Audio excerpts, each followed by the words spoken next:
옛날 아주 먼 옛날이 아니라 미래인 우주세기 93년 샤라고 하는 한 중년이 아니라 33세 청년이 살았습니다. 이 청년은 라라라는 새엄마가 될 사람을 좋아했는데요. 글쎄 이 새엄마가 아무로란 청년과 눈이 맞았네요. 그래서 질투에 눈이 먼 샤는 아무로에게 농구로 싸움을 걸지요. 라라는 내 어머니가 될 여자였다. 결국 시작된 시합. 아무로는 멋진 덩크슛으로 승부를 결정지으며 이렇게 새엄마를 둘러싼 우주 SF NTR물이 지금 시작됩니다. 에? 아니라고?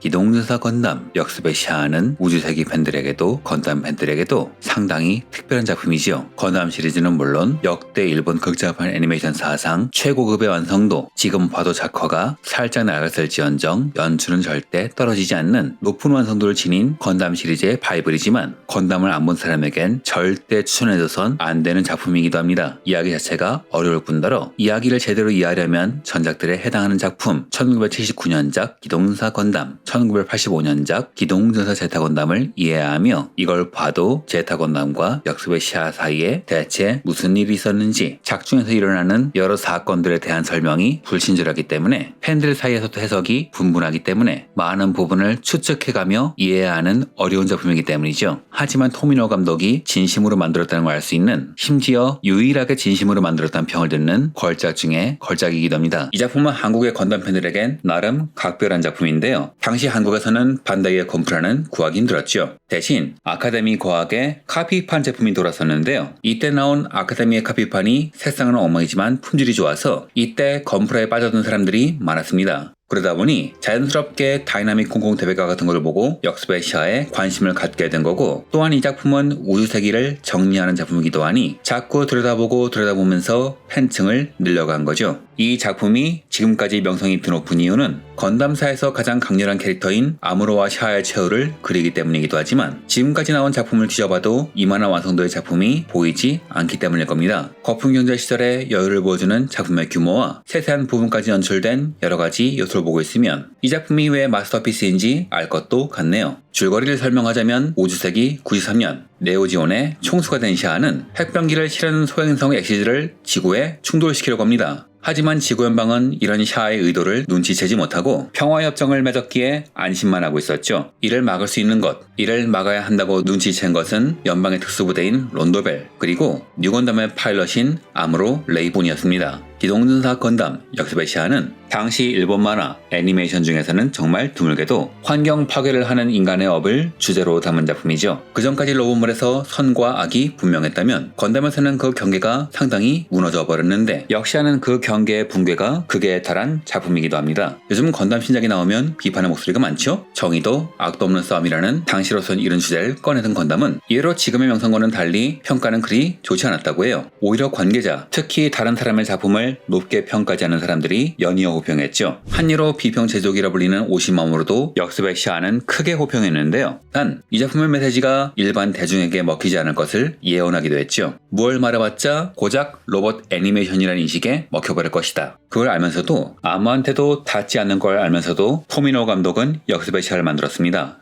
그리고 그 예언은 현실이 되었죠.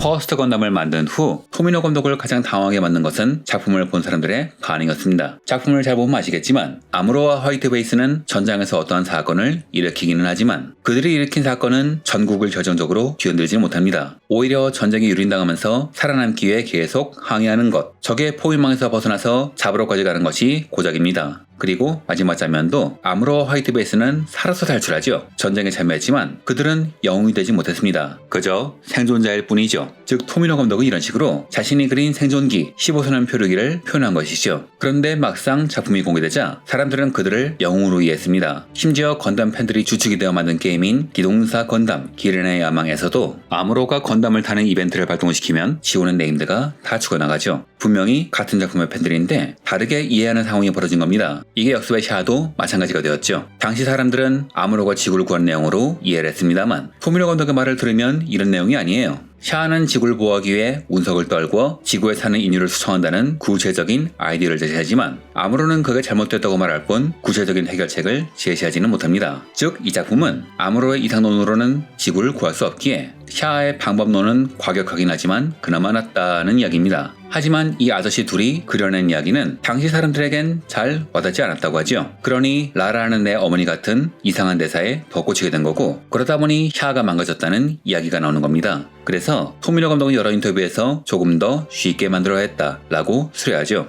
이 작품이 한국에서 퍼지던 시점에 인터넷에는 토미노 감독이 아무로와 샤아의 이야기를 만들고 싶지 않아 그들을 망가뜨려서 작품을 끝내려 했다는 루머가 돌았습니다. 하지만 어른이 된 후 다시 보니 몇 번이나 다시 보니 제겐 다르게 이해되더군요. 처음에야 어머니를 찾는 샤아가 한심해 보였지만 어른이 되어 돌아보니 그의 심정이 이해가 간다고나 할까요? 그 나름대로 뉴타입이라는 미래를 찾고 몇 번이나 후계를 찾고 몇 번이나 인류를 혁신시키기 위해서 노력했지만 인간들은 전혀 변하지 않았거든요. 어린이는 세상을 보다 나은 방향으로 바꾸고 싶어 하지만 어른은 그런 세상에 적응하고 싶어 합니다. 아니, 그렇게 할 수밖에 없죠. 즉 샤아는 어른의 현실은 이런 것이라는 것을 온몸으로 표현하고 있는 것이죠. 당시 작품에 참여한 안노 감독이 출간한 동인지에서 안노 감독은 이런 말을 합니다. 토미노 감독이 알몸으로 춤추고 있는 것 같다고. 아무로와 샤아의 얘기를 끝내고 싶었지만 스폰서의 요청에 의해 계속 만들 수밖에 없는 어른의 현실. 아무리 이상한 대로 놔도 어른이 되면 어쩔 수 없이 해야 하는 일이 있으며 그걸 받아들이지 않으면 어른은 살 수 없습니다. 이런 어른들에게 아무로가 한 말처럼 인간에겐 가능성이 있으니 어떤 어려움이라도 극복할 수 있다고 말해봐야 어른인 샤아에겐 그저 풋내나는 이상론에 불과합니다. 그래서 당시 이 작품을 보고 화를 내던 청년들은 나이를 먹어가면서 몇 번이나 보면서 이 작품을 그제서야 이해하게 되지요. 그렇기에 이 작품은 어버이날 이브에 개봉된 것이 아닐까 제 나름대로의 뇌피셜을 펼쳐봅니다.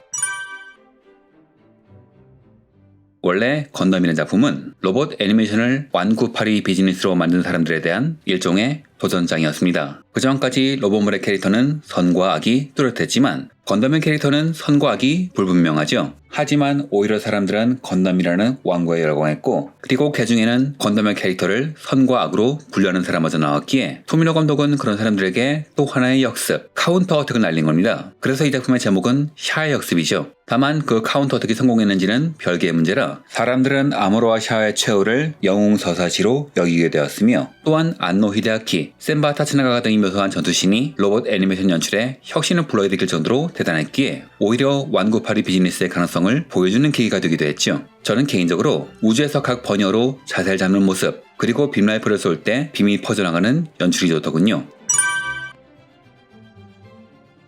고전 명작 중에 명작이라 칭송받는 기동전사 건담 역습의 샤아. 하지만 개봉 당시에는 온갖 논란에 휩싸였죠. 전작의 캐릭터들이 추하게 망가져버리기 때문에 나아가 당시 관객들이 그 이유를 이해할 수 없었기 때문이겠죠. 하지만 이 작품은 나이가 들고 보면 사회의 흐름이라는 걸 알게 되면 이해가 되는 특이한 작품이었습니다. 그게 우주세기의 매력이기도 할 텐데요. 이 말을 달리 해석해보면 토미노 감독의 의도를 이해한다면 명작임을 알 수 있지만 그렇지 않다면 이해하기 어렵다는 뜻도 되지요. 때문에 상영 당시에 평이 복합적이었던 것인데 그래서인지 이 작품의 호평이 안타까웠던 스태프 중 한 명인 안노 히데키 감독은 이 작품에 대한 거물들의 인터뷰집 역습의 샤아 친구야라는 동인지를 만들기도 했지요. 우주세기는 토미노 감독의 우주세기만 분석해도 어지간한 책 한 권은 가뿐히 넘어가는 분량을 자랑하는데 그중 상당수는 역습의 샤아가 차지할 정도입니다. 그리고 이 비화랄까 사정을 알게 되면 왜 샤아가 아무로를 딱하게 생각했는지 왜 그들이 망가져야 했는지를 아무로와 샤아의 최후의 결전을 그린 극장판 제작이 공개되자 사람들은 아무로가 어떤 건담을 탈 것인지 궁금해합니다. 제타 건담에서도 그는 릭디아스 디젤 타는데 이 기체는 사실 감마 건담이란 이름을 갖긴 했지만 설정을 안 보면 이게 건담인 줄 알 수 없었죠. 결국 아무로의 기체는 뉴 건담이라는 최고의 명기로 정해졌지만 아무로의 첫 기체는 리가지라는 제타 건담의 마이너 체인지, 딱 잘라 말해 건담이라는 이름을 갖지 못했습니다. 리파인드 건담 제타라는 이름을 들어야 건담인 줄 알 수 있었죠. 그래서 팬들 사이에선 이게 의문으로 남았죠. 왜 아무런 건담을 못한 거지? 왜 제타 건담을 원했던 거지? 역습의 샤아를 이해하려면 이 이유부터 알아야 합니다.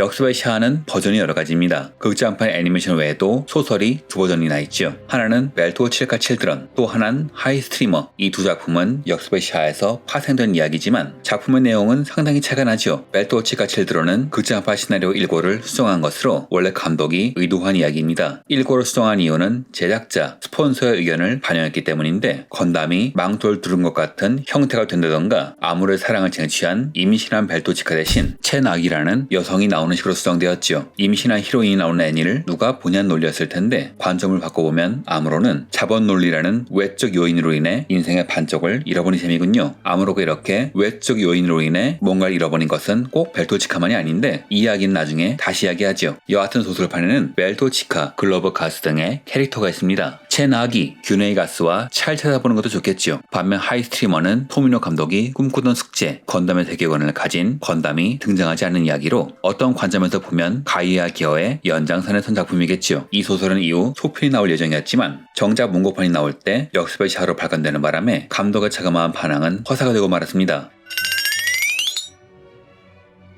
극장판에서 아무로 타는 첫 기체는 리가지입니다. 리가지는 각종 설정, 무크지에는 에너하임의 제타 건담 양산 계획의 시제품이라고 적혀있지만 두 소설에서는 좀 다른 부분이 있죠. 벨토치카 칠드런에선 재간이 전력이 안 된다고 판단한 아무로가 밀어붙여서 건조한 기체, 하이스트리머에서는 아무로가 직접 제타 건담의 프레임을 이용해 만든 개조 모빌슈로 군의 제시 모빌슈는커녕 정식 기체도 아니었습니다. 여기서 중요한 것은 아무로가 리가지 개발을 주도했다는 것이죠. 연방이 론도벨에게 지급한 것이 아닙니다. 슈퍼 로봇에서는 즐기는 사람들에게 론도벨은 우주에서 온 이성인도 때려잡는 만능의 부대죠. 물론 윙키판 기준이겠습니다만 이건 역습의 잘 대충 보면 나올 수 있는 평가이기도 할 겁니다. 1년 전쟁의 영웅, 그리프스 전역의 영웅, 1차 네오지온 항쟁 최전선에서 격전을 이겨낸 아무로와 브라이트가 있는 정예부대. 아마 이게 윙기판 로봇 대전의 인식일 텐데요. 그런데 실상은 다릅니다. 론도벨은 실전 부대이긴 하지만 실전 부대 이전에 한직 좌천에 가까운 부대죠. 이게 왜 이런지 설명하려면 지구연방의 배경을 설명해야 하는데 일단 여기선 간단히 추려보죠. 지구연방은 우주로 사람들을 강제 이주시켰다. 이 과정에서 권력자 부자들은 지구에 남고 힘없는 사람들만 추방되었다. 이후 지구연방은 스페이스노이드들을 통제, 착취하는 유일무이한 정부가 된다. 유일무이한 정부, 즉 지구연방에게 정부 형태로 인정할 만한 적은 없다는 것이며 지온이고 네오지온이고 전부 스페이스노이드의 일부가 벌인 반란일 뿐인 거죠. 즉 국가 형태로 인정할 만한 적이 없다 보니 군이 제대로 된 형태로 조직될 리가 없습니다. 하이스트리머에는 브라이트가 부임하기 직전까지 아무로만 있던 론도벨에는 함선을 아자인과 모빌스 제다 4개만 있었다고 하지요. 이후 샤아가 스위트워터를 점령하자 연방정부가 브라이트를 론도벨에 파견하면서 전력 증강이 이루어졌고 이 과정에서 재간이라는 최신의 양산기가 투입된 겁니다. 전력을 증강했다는 건 위기를 감지했기 때문일 텐데 그 기체조차 아무로에겐 부족한 전력, 이게 아무로의 현실, 론도벨의 현실을 말해주는 것이겠죠. 재간은 전력으로 쓰기엔 부족했습니다. 그래서 아무로는 리가지라도 개발하려고 하지만 이후 부임한 브라이트는 아무로에게 제외 선물로 개발 중이던 신형 모빌 수출을 아무로에게 지급되도록 조치합니다. 그리고 아무로는 여기에 사이코민 장치를 부착하는데 이 기체가 바로 전설의 기체 유건담이죠. 그런데 여기서 주목할 점은 이겁니다. 하이스트리머에서 아무로는 브라이트에게 다음과 같이 묻죠. 왜 제타 건담은 구할 수 없는 거지? 이때 브라이트는 이런 내용으로 답을 합니다. 연방정부에게 건담이라 이름은 핵무기와 같다. 현재 기체는 영국 봉인되어 있으며 그 장소는 상층부만이 한다. 존 바우어라도 가기의 결정을 뒤엎을 순 없다. 존 바우어는 극장판 본편에도 나오는 인물로 미라이가 론덴이온으로 갈 수 있도록 추천장을 써준 인물이죠. 물론 극장판에서는 이 티켓을 권력으로 빼앗은 아데나오 파라야가 더 부각됩니다만 소설판에서는 온갖 형태로 론도벨의 편의를 봐주는 구세주격의 인물로 나옵니다. 그리고 나중에 유니콘에서도 중요한 인물로 나오죠. 여하튼 브라이트의 말에서 알 수 있는 건 건담을 보고받지 못하는 건 연방정부의 의도라는 것입니다. 게다가 그건 가기로 결정된 사항이라고 말하는데 가기는 의원내각제에서 내각이 여는 회의를 말하며 가기 결정이란 모든 강요들이 모인 회의에서 의사를 결정하는 것입니다. 여기서 중요한 것은 토미노 감독이 우주세계 사회구조를 일본 사회에서 따왔다는 것일 텐데요. 일본의 경우 자민당의 일당 정권인지라 가기 결정이 바뀔 일은 없으며 유일한 정부인 지구연방이 이 가기를 뒤엎을 일도 절대 없지요. 가기 결정으로 인해 건담들은 연방의 일부 중진들이 봉인했으며 대부분은 그런 게 봉인된 줄도 모른다는 이야기입니다. 물론 외부 인사가 건담을 꺼내달라고 압력을 넣을 수도 있겠지만 하이스트리머에선 브라이트가 한 말, 연방이 건담을 핵병기 취급하고 있다 란 말로 그런 이야기를 꺼내는 것 자체가 금기란 걸 알 수 있죠. 왜 지구연방은 건담을 위험시하는 걸까요? 이 점을 이해하려면 앞에서 이야기한 지구연방군의 배경 그리고 U타입에 대한 이해가 필요합니다.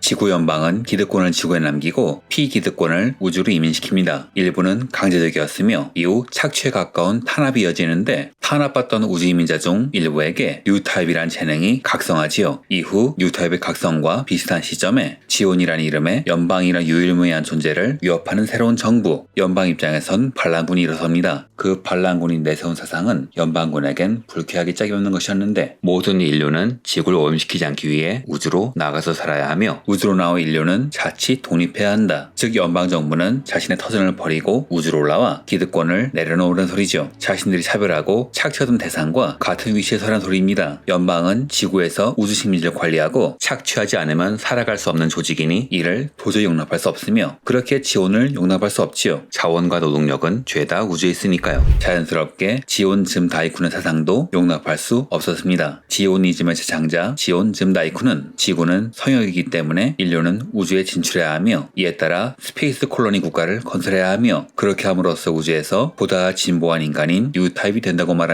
바로 이 뉴타입이 문제인데요. 벨토치가 칠드런에선 연방이 건담을 싫어하는 이유를 뉴타입이 타는 기체이기 때문이라고 하지요. 사람들마다 해석이 조금 다를 수 있겠지만 아무로가 건담을 타고 후반까지 살아남았던 이유는 전장에서 우주에서 그가 뉴타입으로 각성했기 때문이죠. 그 기적과 같은 활약 덕분에 건담은 뉴타입의 상징이 되어버렸습니다. 이건 지구 연방에게 참 짓궂은 상황인데요. 자신들의 기득권을 위협하는 뉴타입의 존재, 하지만 그 뉴타입이 자신들의 기득권을 지켜줬다. 그리고 이후 제타 건담, 건담 더블 제타 시대에서 건담은 연방의 치부에 맞서 싸우는 반항의 상징이 됩니다. 즉 연방의 건담은 자신들을 구해준 대상이기도 하지만 자신들의 칩을 돋보이게 하는 존재이기도 하지요. 그리고 자신들의 권력을 위협하는 뉴타입의 상징이기도 하고요. 그래서 연방은 결국 어떤 선택을 합니다. 일본에선 마비키란 개념이 있습니다. 단체의 균질성을 유지하기 위해서 거슬리는 것을 속아낸다는 개념인데 연방은 위기가 왔을 땐 아무로에게 의지했을지 몰라도 위기가 끝나자 아무를 유폐하고 감시를 붙여놓고 결혼도 못하게 막더니 샤 위협 등이 이어지자 마지못해 실전 부대에 배치하지만 그 부대는 제대로 된 보급도 못 받는 유배지였던 겁니다.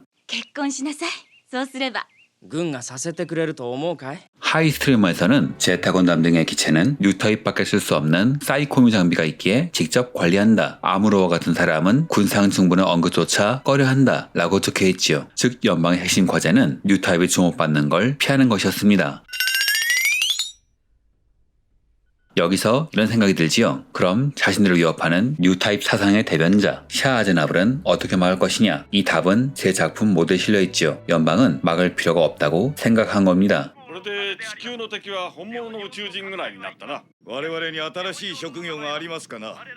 하지만 도서판에선 한마디가 더 붙어있지요. 군은 이제 해체하나? 평서문, 의문사의 차이긴 하지만 군을 해체한다고 말합니다. 얼핏 들으면 샤아가 위협이 되지 않는다고 착각하고 실없는 농담을 한 것처럼 보이지만 하이스트림을 보면 이게 농담이 아니란 걸 알 수 있지요. 군이 존재하는 이유는 실업을 막기 위한 대책일 뿐이다. 艦隊の者が失業しても我々は失業手当も出せない現状でして。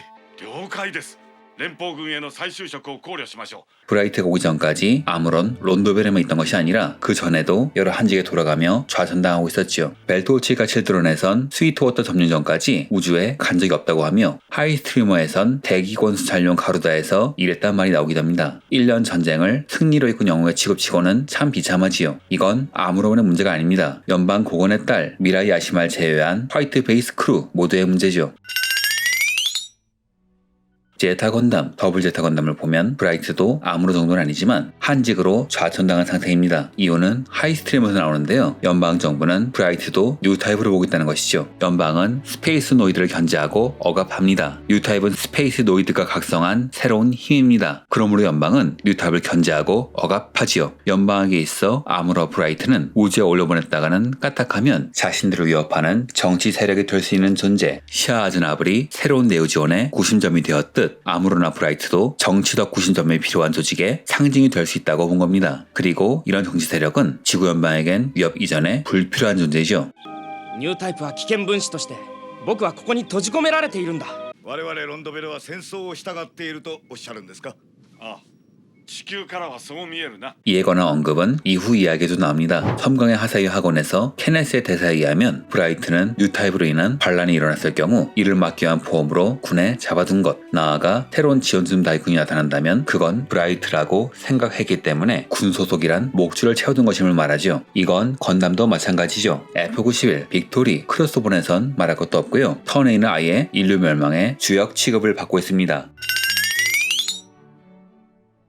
연방정부는 아무로나 브라이트가 샤와 같이 뉴타입 동란을 일으킬 소지가 있다고 보았으며 브라이트는 암으로, 카미우 등이 반역을 일으켰을 때 이들을 막기 위한 보험으로 놔둔 것이라는 걸 알 수 있습니다. 이로써 왜 브라이트가 한때는 에우고 등의 반지구 연방 세력이 있었음에도 불구하고 화력에 따른 승진이 안 될지언정 론도벨의 지원이 되었는지 설명이 되지요. 왜 연방은 제타건담 등의 기체를 봉인했을까요? 앞에서 말한 대로 뉴타입이 쓰는 기기이기도 하지만 그것뿐만은 아닙니다. 연방이 아니라 에우고라는 반지구 연방 세력이 만든 기체이기 때문이죠. 그럼 여기서 최대 의문점이 떠오릅니다. 대체 뉴건담은 왜 만든 거지? 기존 건담들을 모두 봉인할 정도로 건담을 싫어하는 연방이 뉴건담을 만든 이유가 이해가 안 가는 거죠. 결론부터 말하자면 뉴건담은 연방이 만든 게 아닙니다. 각종 설정집, 매뉴얼 등에 의하면 뉴건담은 1년 전쟁의 영웅 아무로레이가 전용기로 기초 설계를 했으며 애너하임의 폼브라운 공장에서 만든 뉴타입 전용기라고 되어 있습니다. 하이스트리머에선 첸 아기가 설계한 새로운 건담에 아무로가 설계한 사이코미 시스템에 구상을 도입한 기체로 나오죠. 또한 어느 쪽에서든 사이코미 시스템을 도입한 건담으로 만드는 게 가능했던 건 존 바우어가 자금, 제조 공장을 지원해줬기에 가능하다고 말하죠. 즉 뉴건담은 연방이 만든 것이 아니라 아무로와 론도벨 그리고 애너하임이 만든 건담인 것이죠. 그럼 여기서 또 하나의 의문, RS-93이라는 형식번호는 왜 붙어있느냐? 지금 시점에선 설명이 됩니다. 연방이 만들지 않은 기체인 크시건담도 RS-105란 형식번호가 붙어있으니 아무로의 의지를 계승했다는 식으로 해석하는 게 맞겠지요.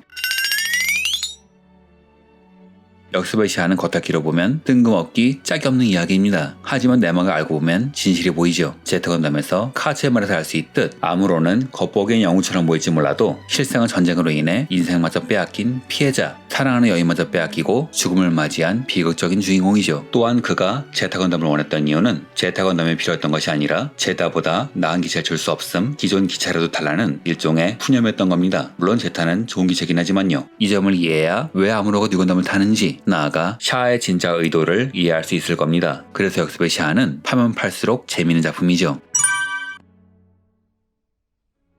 이 작품은 극장판으로 공개되었지만 막상 찾아보면 별개의 작가가 그린 만화판을 차지하고도 버전이 3개입니다. 아니 어찌 보면 사실상 4개일 수도 있죠. 대체 어떤 버전이 있는가? 우선 우리가 잘 아는 극장판 애니메이션, 원래 역습의 샤가 될 뻔했던 벨토치카 칠드런, 그리고 하이스트리머라는 작품이 있습니다. 일단 하나하나 설명해볼게요. 극장판은 1988년 3월에 공개된 작품으로 건담 시리즈의 첫 오리지널 극장판이기도 합니다. 4K 리마스터 블루레이의 부클릿에 의하면 처음 예정된 타이틀은 하이에스 건담이었다고 하죠. 이유인즉 토미노 감독은 이 작품을 끌어나가는 주체를 샤로 잡았으며 하이에스는 S, 샤를 능가하는 의미였다고 합니다. 문제는 이게 토미노 감독의 착각이었다는 거죠. 샤의 스펠링은 S가 아니라 C로 시작하거든요. 결국 타이틀은 변경되었고 주역계 이름도 뉴건담으로 덩달아 바뀌었습니다. 두 번째는 소설판 역습의 샤인 벨토치카 칠드런으로 극장판 애니메이션 1고 시나리오에서 제작사, 스폰서, 스태프에게 지적받은 부분을 수정한 것이죠. 대표적인 것은 스폰서 입장에서 히로인으로 어울리지 않는 임신부인 벨토치카가 사라지고 첸 아기라는 아기처럼 웅크린 모습이 귀여운 히로인이 나옵니다. 그리고 퀘스를 죽인 것이 하사웨이로 나오는데요. 뒷이야기를 그린 소설 섬광의 하사웨이는 이쪽 설정을 이어받았습니다. 나나의 미겔이 메스타 메스아가 되고 듀네이가스가 글로브가스가 되는 등 일부 인물이 다르며 그 인물들의 묘사도 미묘하게 다르죠. 하지만 결국 반다이가 인정한 정사는 역습을 시하고 그렇기 때문에 토미노 감독은 이 작품을 영화의 소설판이 아니라 책 후기의 말을 빌리자면 모티브를 딴 소설 정도로 간주합니다. 하지만 제 개인적인 생각으로는 역습의 샤를 제대로 이해하려면 반드시 읽어봐야 하는 책이라고 봅니다. 이 책이야말로 토미노 감독이 진짜 하고 싶었던 이야기니까요. 그 외 특이한 점이라면 하이에스 건담이 아니라 하이 뉴건담이 등장하는 점인데 정작 작품 내에선 뉴건담이라고 표기되죠. 하이 뉴건담은 이후 게임 등의 미디어에 등장할 때 구분을 짓기 위해 붙임 이름이에요. 하지만 하이 뉴건담이 인기를 얻자 갑작스럽게 만족스럽게 제작되어 실전에 투입시킨 뉴건담과는 달리 충분한 테스트를 거쳐가며 완성시킨 발전 현기체라는 설정이 붙었죠. 하이스트리머는 멜토치카 칠드런과 마찬가지로 소설판 역습을 샤하지만 이는 하이스트리머의 이름으로 도쿠마 서점의 잡지 애니메 주로 연재한 것을 단행본으로 낸 것으로 내용이 좀 다릅니다. 원래는 토미노 감독이 건담에서 벗어나기 위해 쓴 이야기지만 출판사가 2002년부터 기동사 건담 하이스트리머로 이름을 바꿔 출간하면서 토미노 감독의 반응은 허사로 돌아가고 말았죠. 원래 토미노 감독은 하이스트리머를 역습의 샤와는 별도의 이야기로 제작하면서 역습의 샤의 이후 이야기 후일담도 다루려고 했지만 이후 건담이라는 이름이 붙어 재출간되면서 결국 역습의 샤와 같은 결말을 맞습니다. 이후 2021년에 출간된 신장판에선 영화판을 답습한 정전, 즉 정식 이야기란 타이틀을 얻었죠. 역습의 샤 개봉 당시 관객들은 많이 혼란스러워했는데요. 제타 건담 이후부터 역습의 샤 사이에 무슨 일이 일어났는지를 설명하지 않아서죠. 왜 제타 건담에선 동지의식을 가진 그들이 역습의 샤에서는 적이 되었는가? 하이스트리머는 그 사이의 미신 링크도 어느 정도 다르기 때문에 브라이트가 론도벨에 합류하기 전에 아무로가 어떤 고생을 했는지가 고스란히 실렸기 때문에 전후 사정을 파악하는데 많이 도움이 됩니다. 그리고 대망의 역습의 샤의 마지막 네 번째 버전은 바로 기동전사 제타 건담 되겠습니다.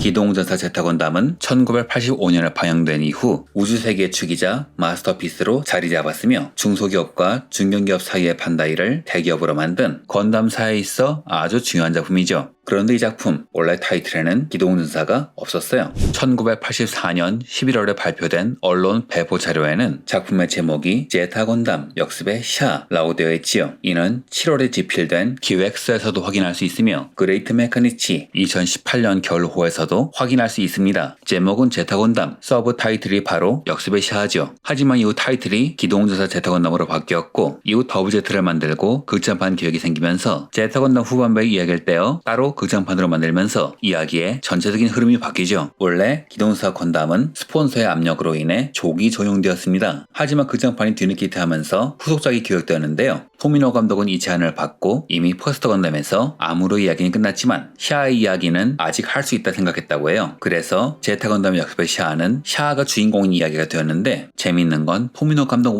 이 작품은 샤의 활약을 그린 게 아니라 아무로와 샤가 세대 교체를 하는 이야기로 기획되었다는 것이죠. 新しい時代を作るのは老人ではない。 하지만 바톤을 이어받았어야 할 카미우는 전장에 휘말려 쓰러져 가고 말지요. 그럼 원래 제타 건담은 어떤 이야기였을까요? 이후 토미노 감독은 제타 건담 극장판을 제작하는데 여기에 카미우는 희망찬 미래를 맞이하며 성공적으로 세대 교체에 성공합니다. 이것만 보면 원래 이야기는 밝고 희망차다고 생각할 수도 있겠지만 정작 더블 제타 건담 LD박스에 있는 부클릿에 의하면 제타 건담은 샤가 카미우를 악의 천병으로 만든 이야기라고 적혀있지요. 여기서 재밌는 건 악이란 표현인데요. 퍼스트 건담이든 제타 건담이든 그리고 다른 여러가지 형태의 건담이든 건담이라는 작품에 적은 존재해도 악은 존재하지 않습니다. 모든 인물에는 선과 악이 공존하며 그 두 가지 사이에서 갈등하고 희롱당하는 인간이 있을 뿐이라는 것이 건담 시리즈의 매력이기 때문이죠. 샤는 이런 건담의 성향을 잘 보여주는 대표적인 인물로 건담은 선과 악의 싸움이 아니라 적과 적의 싸움이라는 것을 몸 자체로 말하는 캐릭터였죠. 토미노 감독의 말을 빌리면 적의 존재를 가리키는 논리의 대변자라 하겠습니다. 풀이하자면 적이 어떤 존재인지 알려주는 상징이란 거겠죠. 이 샤라는 존재는 우주세기 건담, 토미노 건담에서 상당히 중요한 존재입니다. 퍼스트 건담의 샤는 이야기의 축을 설명하는 대변자였으며 제타 건담 역습의 샤에서는 주인공이었습니다. 그렇다면 샤가 이야기 전체에서 추구한 것은 무엇일까요? 바로 뉴타입이죠.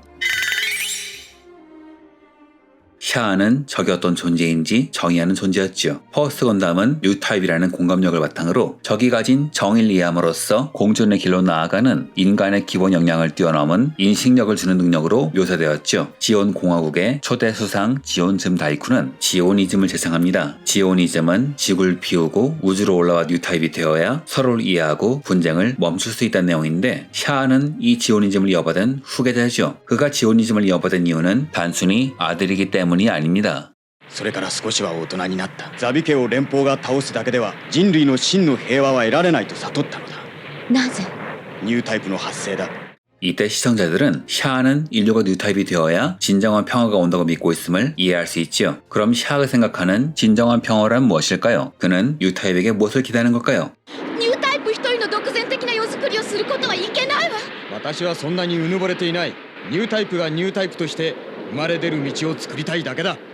私はただ世界を誤った方向に持って行きたくないだけだ。 애니메이션만 보신 분들은 잘 모르시겠지만 퍼스트 건담 소설판에서 아무로는 죽습니다. 마지막 시점에서 결국 주인공은 샤아가 되며 그는 뉴타입이란 새로운 인신력을 가진 사람들의 이야기를 이끌어 나가게 되지요. 그는 이후 주인공으로서 이야기를 이끌어 나갑니다. 샤아의 목표는 새로운 뉴타입이 살아갈 수 있는 길을 만드는 것이었으며 자신의 후계자가 그 길을 걸어서 평화를 위해 나아가길 바랬죠. 그가 기대한 후계자 바로 카뮤 비단이지요. LD, 설정지 등에서 공개된 포미노 노트, 각종 인터뷰 편린에서 비춰지는 제타 건담의 원래 이야기, 더블 제타 건담의 제작이 정해지지 않은 시절에 만들어졌던 결말은 샤아는 애국으로 이끌게 되며 그를 정치적 동반자인 하만칸이 보좌하고 카뮤가 샤아 옆에서 그의 길을 이어받는다고나 할까 후계자 육성을 받는 이야기라고 하는데요. 재미있게도 이 흔적은 극제화판 역습의 샤아에도 남아있습니다. 샤아의 부관 나네이 미겔의 성우는 타카기바라 요시코로 하만과 같으며 그리고 샤아의 딸과 동시에 질투하는 마치 아버지를 대하는 아들과 같은 모습을 보여주는 균회로 남아있지요. 문제는 제타 건담 마지막에 카뮤의 자아가 붕괴되었고 샤아의 마지막 희망, 차세대 뉴타입이 사라져 버리고만 겁니다. いくら希望を見出しても地球の重力に魂を惹かれた者たちのエゴに押しつぶされ結局はこんな悲しみだけが繰り返されていくならば一昔前の人々は9世紀のロケットの G に耐えながら空に上がった。彼らは空にこそ希望の大地があると信じた。自分たちを空へ追いやった地球のエリートたちを憎むことよりその方がよほど建設的だと考えたのだ。地球の重力を振り切った時人は新たなセンスを身につけた。それがニュータイプへの開花へとつながった。そういう意味では確かに空に希望はあったのだ。よくわかる話です。僕もその希望を見つけます。 하지만 카미우는 희망을 잃어버리고 미쳐버리죠. 그리고 희망을 잃어버린 샤아는 최후의 방식을 선택합니다. 하이스트리머에는 이런 대사가 나오죠. 현실적으로 인류 전체를 뉴 타입으로 만들기 위해서는 누군가가 인류의 업보를 짊어져야만 하지. 이렇듯 포민의 우주세기는 어떻게 보면 샤아가 평생을 걸고 인류를 뉴 타입으로 각성시키려고 노력하는 이야기입니다. 다만 그 흐름을 극장판만 보고 예측하긴 어렵죠. 요즘이야 주인공이 처절하게 무너지는 작품이 차고 넘치지만 건담이 나오던 시절에는 그런 이야기가 드물었죠. 하다못해 무적철인 전보드 3처럼 주인공 일가가 몰살당하더라도 최소한 주인공은 살아서 희망을 노래했습니다만 건담은 그런 게 전혀 없습니다. 토미노 감독은 자신이 만든 것은 샤아가 이끄는 이야기지만 샤아가 승리하는 것이 정답은 아니라고 합니다. 그래서 그를 최후의 승리자로 만들지 않고 샤아가 형편없을 정도로 굴러 떨어지도록 만들었죠. 제타 건담에서 리더로서 감춰야 할 것은 감추며 카리스마를 뽐낸 샤아는 이 작품에선 자신의 연약한 모습, 속내를 드러내며 인간적인 면모를 강조합니다. 그런데 원래 사람이라는 것은 자신을 비춰주는 누군가가 있어야 그 본질이 드러나요. 샤아에게서 아무로는 바로 그런 존재였습니다. パイロットでは体制は崩せんよ。ニュータイプ能力を戦争の道具に使われるだけだ。 샤아가 아무로에게 격정을 내뿜는 이유는 아무로가 뉴타입의 굴레에 제발로 빠져버렸기 때문이죠. 연방의 파일럿이 되어 전쟁의 도구로 전락한 아무로, 그런 아무로와 샤아가 충돌하는 건 어찌 보면 필연적인 사건 아닐까요? 자, 지금까지 아니 현재까지 나온 역습의 샤아에 대해 간략히 설명해 보았습니다. 하지만 이것만으로는 역습의 샤아를 다 이해할 수 없죠. 다른 버전들도 다 읽어봐야 하고 관련자들의 인터뷰도 다 훑어봐야 하며 이를 바탕으로 본편에서 일어난 여러가지 사건들을 이해해야 비로소 이해할 수 있는 벽이 제법 높은 작품이라 할 수 있습니다. 하지만 이 벽만 넘으면 왜 역습의 샤아가 마스터피스로 평가받는지 비로소 이해할 수 있죠. 자, 그럼 다른 이야기는 훗날 다뤄볼 것을 약속드리며 이번 영상은 여기서 마칩니다.